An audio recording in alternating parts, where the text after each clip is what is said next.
Capitol Police arrested 7 members of Gays Against Guns after the group staged an ACT UPstyle die-in at the Hart Senate Office Building in Washington, D.C., on Monday.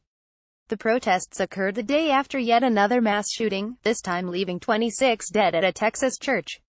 Members of the group today brought their disruption to the offices of Sens. Ted Cruz R. Texas and Marco Rubio RFLA, who each have lost constituents in mass shootings but maintain A ratings with the National Rifle Association. "We knew we were risking arrest," said Tim Murphy, a member of GAG NYC.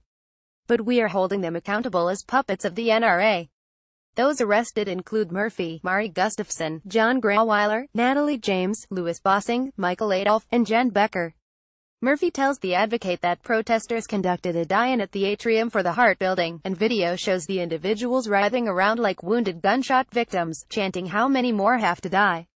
The disruption, which included protesters loudly shouting, "You're killing us," with money from the NRA, went on for about 10 minutes before police asked protesters to leave.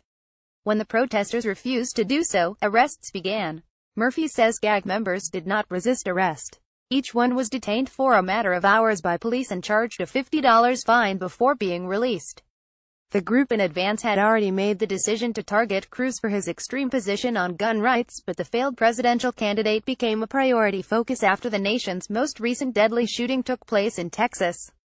Rubio also drew the ire of GAG, with members noting the Republican-represented constituents killed at polls last year in what remains the second deadliest mass shooting in modern U.S. history and the deadliest targeting LGBT Americans.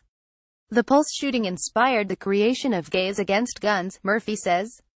"We really felt as though we need to raise the volume and raise the stakes in the drumbeat and demand for gun control legislation," he says. "We are just so angry we have these mass shootings, always involving semi-automatic or automatic weapons. That's why the group spoke out in favor of an expansion in background checks being sponsored by Sen.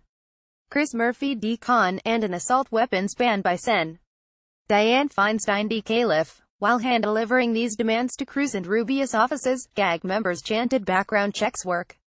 "I hope today's action inspires the 94% of Americans who support background checks to hold their elected officials accountable in more demonstrative ways," Grauweiler said.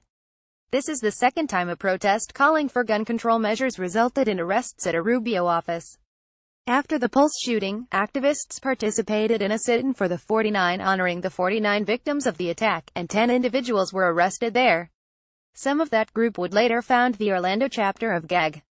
Calls to Rubio and Cruz from The Advocate have not been returned. Cruz has been visiting with families in Texas since the shooting, but put out a statement praising a gun owner who went after the shooter.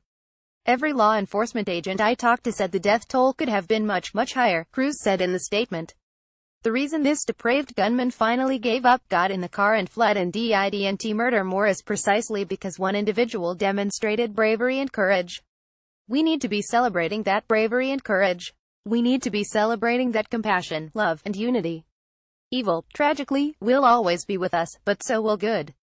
Rubio tweeted, "Prayers we pray for the Sutherland Springs community in this difficult time. So incredibly thankful to first responders." Watch video of the die-in below.